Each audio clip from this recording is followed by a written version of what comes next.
വളാഞ്ചേരി ഭാഗത്ത് service road പൂർത്തീകരണമാണ് ബഹുമാന്യനായ doctor KT Jaleel ഇവിടെ സബ്മിഷൻ ഉന്നയിച്ചതും അവിടുത്തെ MLA ആയ ശ്രീ ആബിദ് ഹുസൈൻ തങ്ങൾ പിന്നീട് അതിനെക്കുറിച്ച് സൂചിപ്പിച്ചത്.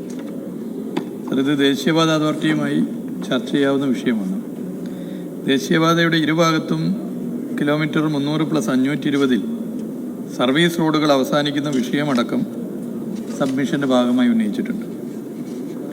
ഭൂമിശാസ്ത്രപരമായ പ്രത്യേകതകൾ വിലയിരുത്തി വിശദമായ പദ്ധതി രേഖ തയ്യാറാക്കുന്ന സമയത്ത് തന്നെ കിലോമീറ്റർ 300+520 സർവീസ് റോഡുകൾ അവസാനിപ്പിക്കാൻ നിർദ്ദേശിച്ചിരുന്നുവെന്നാണ് ദേശീയപാത അതോറിറ്റി നൽകിയ മറുപടി.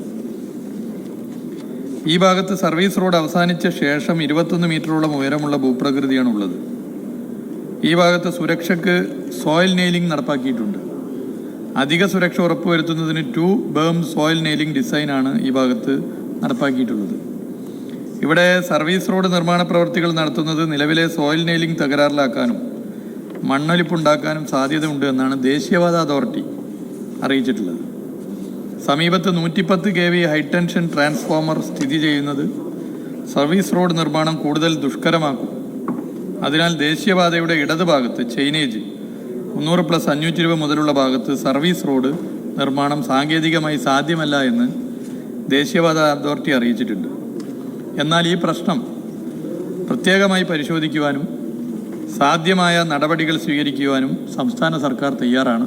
ദേശീയപാത അതോറിറ്റിയുമായി ഇതുമായി ബന്ധപ്പെട്ട് ചർച്ച ചെയ്യാം. ഇത് പരിഹരിക്കാൻ ദേശീയപാത അതോറിറ്റിയെ നിർദ്ദേശിക്കാം. സർ, ഇത് പറയുമ്പോൾ ഒരു കാര്യം കൂടി പറഞ്ഞ് അവസാനിപ്പിക്കുന്നു.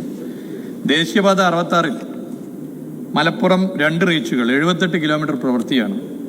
മലപ്പുറത്തിൻ്റെ തെക്കേ അറ്റം തൃശ്ശൂർ ജില്ലയുടെ ഭാഗത്ത് നിന്ന് വടക്കേ അറ്റം കോഴിക്കോട് ജില്ലയുടെ ഭാഗം വരെ എത്തണമെങ്കിൽ നേരത്തെ 3-3.5 മണിക്കൂർ വേണ്ടിയിരുന്നു സാർ.